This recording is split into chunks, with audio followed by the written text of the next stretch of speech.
Okay, so my name is Avner Wallach. Originally I'm an electrical engineer, but now I'm a faculty member at the Faculty of Biology. Um, and oh, so our lab is a little bit special in the program. Most labs, as you've seen, look at trying to engineer artificial solutions to complex problems. And we have all the frameworks that you learn in this program, how to enable some agents, some robot or some car to be able to get around in the world and achieve goals.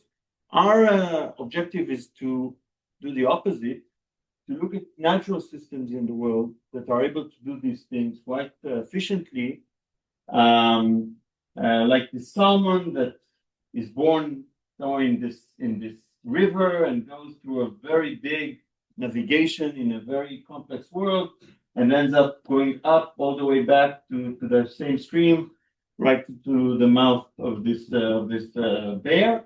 And animals can do this. Even simple animals can do very complicated autonomic behavior in the world.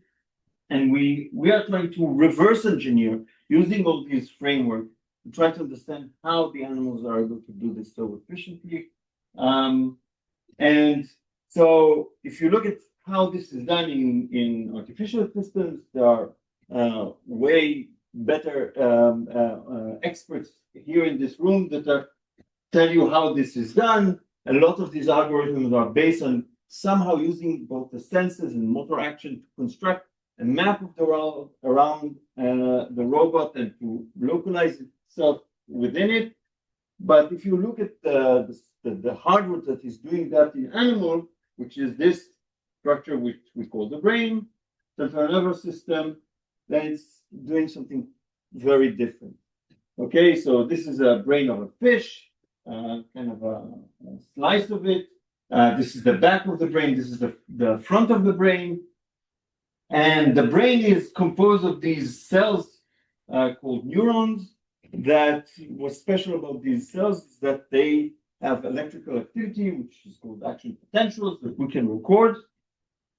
And when we look at the region in the brain that is related to navigation in space, then we see all kinds of very interesting correlations of the activity of these cells with what the animal is doing outside. So we have cells, for instance, this is a color map that shows you a heat map, that shows you where a cell was active, and you see that this cell is active in a specific position in space.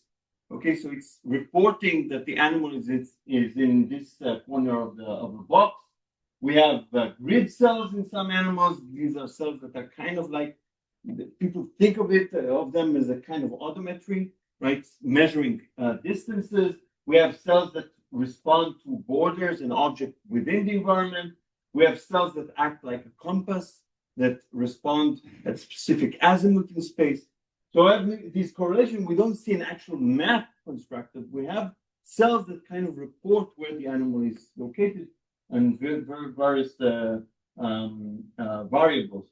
And what we are trying to understand is how the brain is constructing these responses, this what we call internal representation, and how this internal representation can help the animal actually coordinate its movement in order to get to where it needs to go. So the animal that we are using is this animal called the weakly electric fish. This specific species is called the elephant nose fish. There are hundreds of species of electric fish. And what's common to these animals is that they evolved a specialized organ in the tail called the electric organ, which is a modified muscle. Instead of generating motion, it generates an electric field, a weak electric field, usually about up to a volt. And this field creates like a bubble, electric bubble around the body of the fish. Objects are close to the fish, like rocks, worms that the fish likes to eat, distort the field. And the dense array of electroreceptors on the skin of the fish detect these distortions, these tiny distortions, in order to see what is around the fish. So these are nocturnal animals. They go out in the dark, and so they can sense the world around them. Okay. What's important to understand, people often think about this kind of like echolocation in bats. The major difference is water is highly conductive, which means that the intensity of the electric field falls very quickly, which makes this modality, this sense, a very short range modality.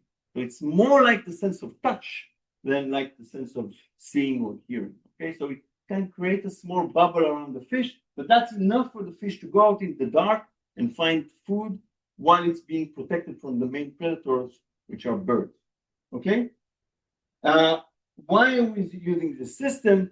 So this modality is very easy to study. It's a very reduced system. So all the fish controls is when to give these pulses.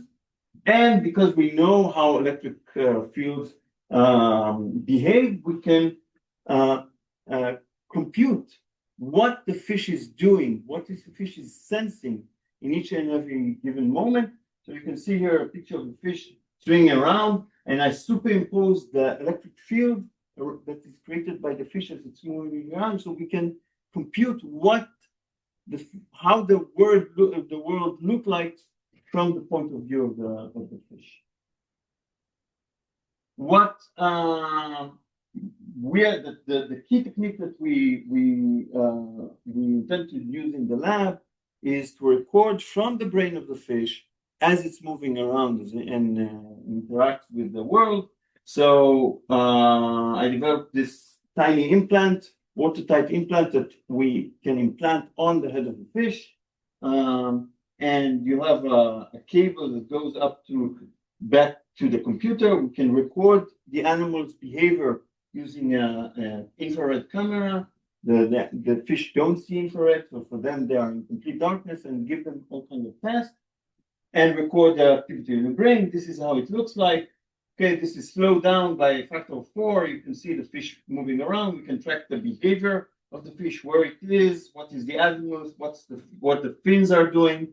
And also we record from the brain. This is one electrode from the brain. I'm showing you a trace for every pulse that the fish emits. And you can see these action potentials that the cells in the brain are generating. And then we can look at these action potentials and to understand what is the computation that the brain is doing in order to achieve what the navigation that we see in the behavior. Okay, so these show you a few short examples to how this is done. So this, for instance, is an example. Really, a PhD student in the lab trained the fish. This is the home compartment of the fish. This is in complete darkness. What you see is infrared. The door opens, and the fish was trained to navigate to a specific target in the tank.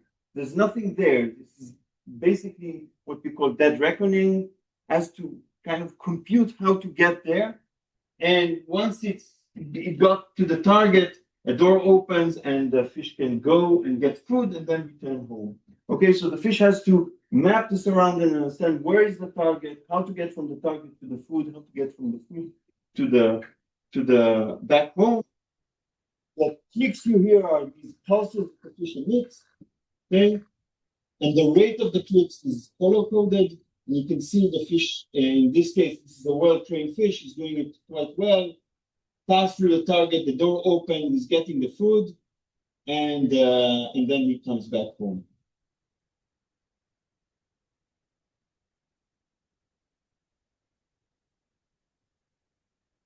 Okay. So they can do it quite well. This shows you kind of where this is a heat map of where the fish spends time in the tank. At the beginning of the training, he's all over the place, mostly around the walls. And then as the fish,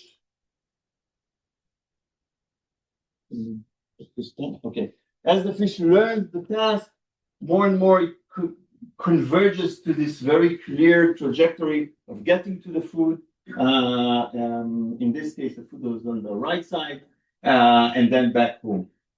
Okay, so these fish definitely can learn how to navigate and study their surroundings. And now what to focus is how this information gets there. As you can see, the brain of the fish, we can separate it to two major parts. The back part, the hindbrain and midbrain, is what deals with all kinds of with sensing and motor control. So all the interface with the body, with the sensors, with the muscles. And on the front part, we have the forebrain, which deals with all kinds of stuff, but among other things, memory, learning, and navigation. And these two parts are connected by a very, very narrow bottleneck that the information is going up and down. Our intention is to study the information that goes through this bottleneck in both directions to understand how this is achieved. And we're using also modeling. For instance, this model that was pioneered by Stefano Canatesi, who is also a member of TASC, that showed that if you take a very simple recurrent neural network, you feed it with actions and observations, so what the fish did and what did he see or sense, and you teach it to essentially predict the next observation. Okay, I was here, I moved in that direction. What am I going to see? What am I going to sense? Then the cells within this network converge to represent space. Okay, kind of like what we see in brain of animals. And now Itai in my lab is kind of adapting this basic framework to something that looks like a fish in terms of special sensing modality, and sees all kinds of interesting things that have to happen in order for the model to work, and things that we see evidence for also in behavior. So in my lab, first of all, of course, we do a lot of biological work, but there's also a lot of work to be done for people that are more interested in things like algorithms of learning and data analysis, because our data is quite data of freely moving animals, quite complex, a lot of dimensions that you need to somehow analyze and find the interesting stuff. So there's a lot of data analysis that can be done, and also we are building a lot of devices and stuff for to conduct the experiments. That's also something that people could contribute to if this is kind of your inclination to build cool devices to do experiments. And yeah, also for short-term project, there might be interesting projects to be done in the lab. And that's it. Thank you.